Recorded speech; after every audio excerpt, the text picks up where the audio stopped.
very good evening. From stories around the world to stories here at home, this is the National News broadcast. I'm Vidishni Sadis Kumar. Good evening, I'm Stefan Dalwis. Let's take a look at the main stories for tonight. The government says 262 billion rupees have been spent to control the COVID-19 pandemic. COVID vaccination in Western Province hospitals commences. The government will begin purchasing of paddy harvest of the Yalla season tomorrow. Coalition parties extend support for a possible re-entry to Parliament by former Minister Basil Rajpaksa. A look at stories in more detail now. The government has declared today that a sum of 262 billion rupees have been spent so far to control the spread of the COVID pandemic. This was disclosed at a progress evaluation meeting of the Ministry of Finance presided over by Prime Minister Mahinda Rajapaksa. The meeting was conducted at the Temple Trees. The attention of the Prime Minister has been focused on this occasion on the current situation in all institutions that come under the Ministry of Finance and also on the resolution of disputes. Treasury Secretary S.R. Artigala has presented an evaluation on the progress and future vision of the Ministry of Finance in an address titled Marching Towards the Avenue of Prosperity Amidst Challenges. Secretary Artigala added that even at this period of extreme difficulties, relief has been provided to the general public as well as to minor and medium-scale entrepreneurs on the instructions of the Prime Minister. Mr. Artigala has also recalled that a pure budget was presented in the last occasion through payment of arrears amounting to 423 billion rupees, which had not been settled in the year 2019. According to data of the Ministry of Finance, the government has spent a sum of 117 billion rupees to control the spread of the COVID pandemic in the year 2020. A further 53 billion rupees has also been spent in this regard during the period of the year 2021. He added that 92 billion rupees have been spent on vaccination and other expenses. The Secretary of the Treasury added that the government has been successful in maintaining the rate of inflation between 4 and 6%. This has been made possible due to provision of credit relief and reduction of interest rates. He further said that the inflation has gone up to 6.1 or 6.2% in May of this year. He added that the Finance Ministry is taking measures to bring down inflation to a lower level. The Secretary has also pointed out that the decentralized fund of the government has given approval to 11,000 development projects. Secretary to the State Ministry Neil Bandara Hapuhinna said that 5,000 rupee allowance have been provided on 4 occasions to all categories of persons entitled to receive allowances from the Department of Samurdhi Development. He added that measures are underway to create 500 production villages. Secretary to the State Ministry of Finance on Capital Market and State Enterprises RMP Ratnayaka said that it has become possible to provide credit relief by means of interest reductions as a result of discussions with local and foreign banks. He added that talks are underway with institutions representing the financial sector in order to attract more foreign investments into the country. Mr. Ratnayaka has also expressed hope on the establishment of a National Debt Security Institute by January of the year 2022. He further said that it has also been anticipated to entrust 500 new companies in the stock market by the year 2024. State Ministers Ajit Nivad Kabral and Shehan Semasinghe, Prime Minister's Secretary Gamini Senarath, Chief of Staff of the Prime Minister's Office Yoshida Rajapaksa have also attended the meeting. A program to inoculate the first dose of the Sinopharm vaccine to persons above the age of 60 years has commenced at the hospitals in the Western Province today. Accordingly, the vaccination campaigns have got underway in 18 hospitals in the Colombo district, 17 hospitals in the Gampaha district and 10 hospitals in the Kaltura district today. The program will continue tomorrow as well. Senior citizens expecting to receive vaccination are requested to bring their national identity cards to the vaccination centres, which are being conducted from 8 a.m. to 4 p.m. The Minister of Health says that pregnant women who are being recommended by family health officials to receive the COVID vaccine should not refuse to receive the vaccine. A group of indigenous community headed by Uruguay Vanialatto has received the first dose of the Sinopharm vaccine yesterday. A total of 106,998 doses of vaccines have been administered under the COVID-19 immunization vaccination program. A total of 3,693,103 doses of vaccines have been given so far. The travel ban imposed on airline passengers arriving in Sri Lanka from 6 Middle Eastern countries has been withdrawn. Chairman of the Civil Aviation Services Authority says that accordingly the ban imposed on air passengers from Qatar, Oman, Bahrain and the United Arab Emirates, Saudi Arabia and Kuwait has been removed, subjected to several conditions. The services being provided by the Narayanpeta and Veerahar officers of the Department of Motor Traffic have recommenced, subjected to restrictions. Those who are hoping to fulfill their service requirements are requested to reserve a date and time for appointment through the telephone number 0112 677 877. 1,180 COVID-19 patients were found today. 2,481 left hospitals and treatment centers today after completely recovering from the virus. Director General of Health Services said that 47 COVID deaths were reported yesterday. A program to provide dry rations to people affected by the COVID pandemic was conducted in Mullaeriyawa today. Minister Nama Rajapaksa has presided over the event. 2,500 persons have received bags of relief items. Senior DIG Western Province Deshabandhu Tennakon was also present on the occasion. The government will commence purchasing of paddy harvest of the Yalla season tomorrow. Minister Mahinda Anandalut Gamage says that the program will be implemented by all paddy mills of the Paddy Marketing Board. He made these remarks at a media briefing in Colombo today. Paddy is being cultivated in an extent of 1.2 million hectares annually.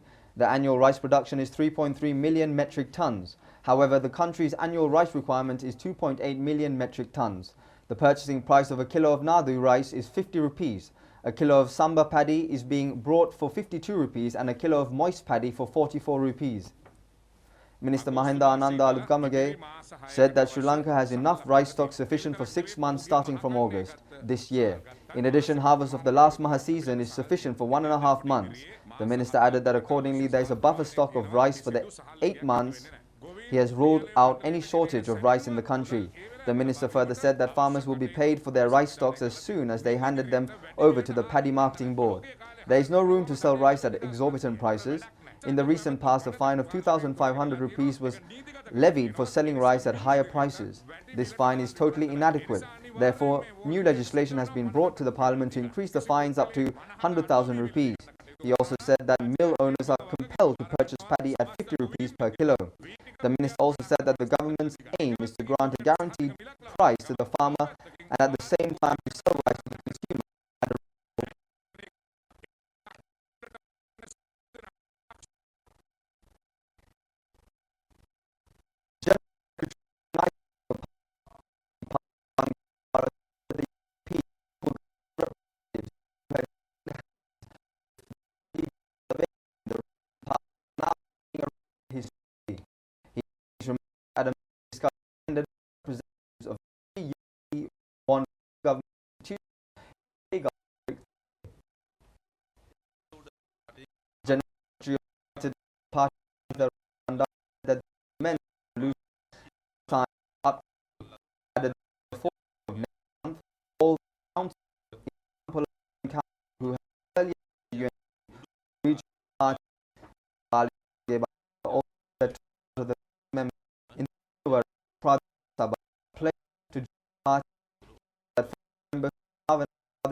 Entry to Parliament by former Minister Basil Rajapaksa.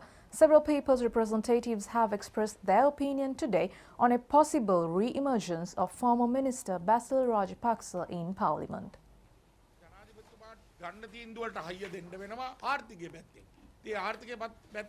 State Minister Arundhika Fernandes said that it is necessary to give strength to the decisions taken by the President on the economic level. The most suitable person to fulfill this need is Mr. Basil Rajapaksa. He added that leaders of all comrade parties will extend support to his return to Parliament. Minister Nama Rajapaksa said that the regime of President Mahinda Rajapaksa was identified as a tricycle. President Mahinda Rajapaksa was the biggest wheel, while present President Gotabaya Rajapaksa and former Minister Basil Rajapaksa were the two smaller wheels. If one of the wheels was disentangled, the vehicle could not proceed. Mr. Nama Rajapaksa also said that former Minister Basil Rajapaksa should decide by himself whether he wished to return to Parliament. He added that it was he who had spearheaded the election campaign. The minister further said that his re-emergence would become a strong strength to the President and the Prime Minister. Well, on another note, Jampati Bandara Heenkantha has been appointed as the new Director General of the Sri Lanka Rupavahini Corporation. He was appointed to the post by Minister of Mass Media, Dr. ChannelEye Rupavahini, this morning. Secretary to the Ministry of Mass Media Jagat P. Vijayveera and Chairman of the Sri Lanka Rupavahini Corporation Reginald Kure were present at the occasion to appoint the new DG. Jampati Bandara Heenkantha has functioned as Chairman of the State Printing Corporation during the period 2010 to 2015. He is also the present Chairman of the National Languages Education and Training Institute. He has also functioned as the Director of the State Printing Corporation and Chairman of the Sri Lanka Broadcasting Corporation. Minister Heenkantha is scheduled to assume duties as Director General of National Television tomorrow. Meanwhile, senior media person Hudson Samarasinghe has been appointed as Chairman of the Sri Lanka Broadcasting Corporation this morning. He was appointed to the post by Minister of Mass Media Dr. ChannelEye Rupavahini. Minister Hudson Samarasinghe has assumed duties in the post this morning. He held the post of Chairman of the SLBC on several occasions previously as well. Mr. Samarasinghe has also held several more portfolios, including Director General of National Radio. Mr. Hudson Samarasinghe said that he will take measures to utilize to the maximum extent the digital technology for the development of the Sri Lanka Broadcasting Corporation. He has also pledged to expand transmission and to provide a higher reception to radio listeners. The new chairman has made these remarks at a ceremony held in connection with assuming duties at the Kumaratunga studio of the SLBC today, and a group of officials, including Director General of the corporation, Chandrapal Liyanage, were also present on the occasion. State Minister Susil Premajayantha says that the program to educate all school children via the internet and the television through deployment of technological methods is being implemented successfully. The minister, addressing a media briefing at Nelum Mavatha today, further said that a relief credit scheme is being implemented through state banks for the provision of technological equipment to children of low-income families. State Minister Susil Premajayantha said that they are thankful to the national television for providing airtime at an extremely low cost from 4 AM to 11 PM. One day is devoted to the Sinhala medium and other day to the Tamil medium. All major subjects are being covered in daily teaching from grade 3 to 13. Only the veteran teachers in schools are being deployed for teaching under the direction of the National Education Institute. Accordingly, 6,000 programs have been created. Out of this number, 5,200 were telecast. The State Minister further said that only the national television has provided them the assistance. State Minister Susil Premajayantha also said they hope to commence telecast on 16 channels via satellite for grades 1 to 13 within the next 2 to 3 months. There are contents over more than 100,000 in the e-Taksala program. This is intended for grades 3 to 13 and according to syllabus requirements. All learning material, teacher handbooks are being provided free of charge. Around 5 to 10 million students are engaged in learning. However, there are problems pertaining to connectivity. The State Minister added that an alternate program has been presented for areas where there is no connectivity. Accordingly, in such areas, 1,000 centres are to be set up to cater to the needs of selected schools. He added that the program will get underway from the 5th of next month. The students will be provided transportation facilities to arrive at the centres. 971 IT degree holders are being assigned for teaching at these centres. Other teachers will engage in the program using 95,000 tabs. Discussions are being conducted with Samurdhi banks for the provision of the facilities. Reliefs will be granted in purchasing the computers. Well, a special program has been prepared for the efficient clearing of import and export containers. The program is the outcome of a discussion conducted by Ministers Nama Rajapaksa and Rohitha Abegunawardena with parties connected to transportation of containers. The meeting was held at the auditorium of the Ministry of Ports and Shipping yesterday, and an extensive discussion has taken place to determine the measures to be taken to maintain an efficient service by overcoming the challenges faced by the ports and the customs in clearing commodities. It has also been decided to deploy the barcode system and tracking system to rectify anomalies encountered in the clearing of export and import-oriented containers. It has also been proposed to digitalize functioning in the ports and the customs. Minister Nama Rajapaksa has pointed out that digitalization will pave the way for the provision of a more accurate, systematic and efficient service. Clearing of goods are being subjected to delays frequently due to problems confronted with identification of stored goods. The minister has reiterated that proper measures will be taken to make the clearing process more efficient and accurate. The minister has also expressed hope that many investors in the region would select Sri Lanka as their naval hub as a result of the provision of quality services and facilities. Minister Nama Rajapaksa added Sri Lanka's ability to engage in transactions in a more systematic and confidential manner with the introduction of the digitalization would further strengthen the confidence of the investors. The Galge new entrance of the Yala Wildlife Sanctuary, built at a cost of 6.5 million rupees, was declared open today by Minister of Tourism Prasanna Ranatunga. The new entry point allows tourists to visit the areas of the wildlife park, which hitherto have not given an opportunity visit. Several more entrance routes are to be created. The minister also said that 6,000 locations of tourist attractions have been identified.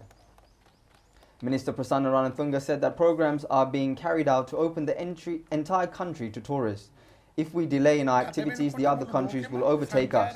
The country should be open to the tourism sector on a methodical basis. He has also expressed confidence of rebuilding the economy after the conclusion of the vaccination program by the year 2022. Professor Pratibha Mahanamaheva says that granting of presidential pardon to a person found guilty by a court of law is a normal procedure in many countries in the world, and he made these remarks at a media briefing at the Department of Government Information today.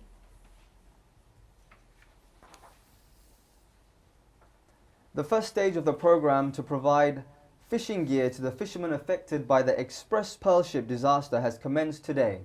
Minister Douglas Devananda has presided over the event at the Department of Fisheries and Aquatic Resources.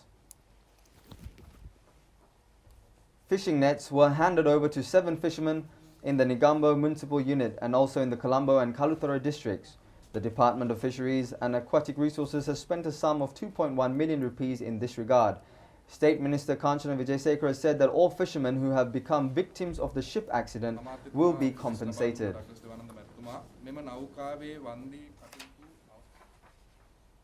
Leonivas, representing Haley's Fabric plc, claimed the SDG Pioneer for Responsible Production Award at the recently held United Nations Global Compact Leaders Summit 2021.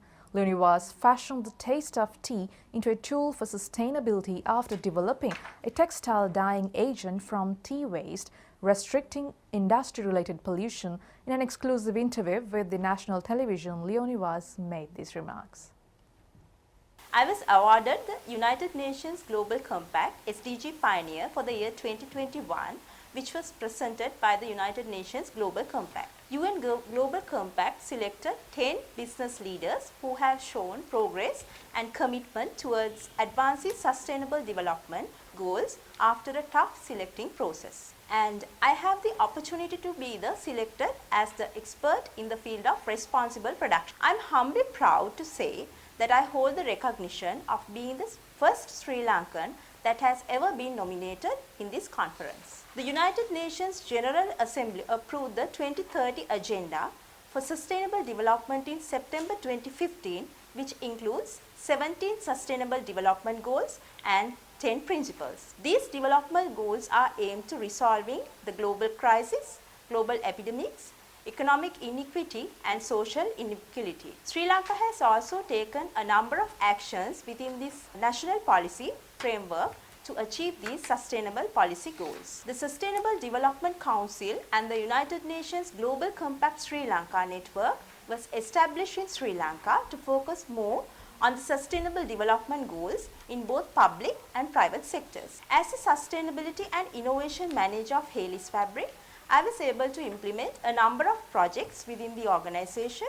Throughout these projects, I focused on the social, economic and environmental aspects of achieving the SDG goals. Through this award, I hope to offer sustainable manufacturing practices and new products to the Sri Lankan manufacturing sector, especially to apparel sector, which will help me to elevate the manufacturing sector to the international level and to contribute to achieving the 2030 Sustainable Development Goals set by the Government of Sri Lanka in close collaboration with the United Nations Global Organization.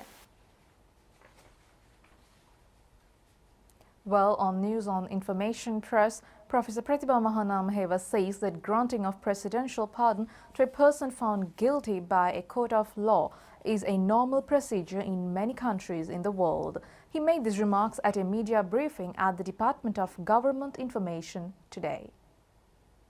Professor Pratibha Mahanamaheva said that it has been clearly stated in the Constitution of the United States that it is possible to grant amnesty to any offender than those found guilty of the offense of impeachment. He added that was how Donald Trump used his powers to free 238 offenders. He further said that it is also clearly stated in the constitutions in other countries, including France and India, that presidential powers could be used to grant pardons to the culprits. Defense Secretary General Kamal Gunaratne making a clarification on a complaint regarding several workers in a Chinese company engaging in a project in Tissa Maharama wearing a dress similar to an army uniform, said that their attire is a uniform of a foreign company and not the uniform of the Chinese People's Revolutionary Army. Media had pointed out recently regarding workers of a Chinese company were engaged in a project to remove mud from Tissa Meva in Tissa Maharama, dressed in an attire similar to army jungle uniform.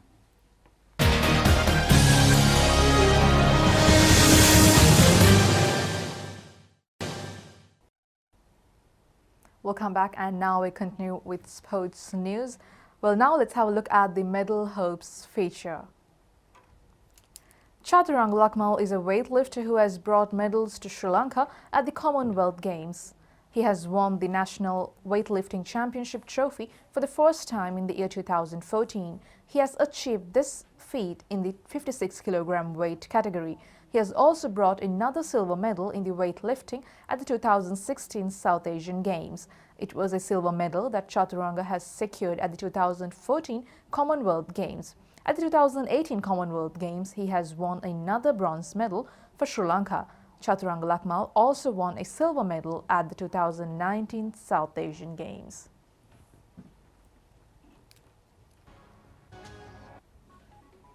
That's it for the news this evening. Have a good night. Good night.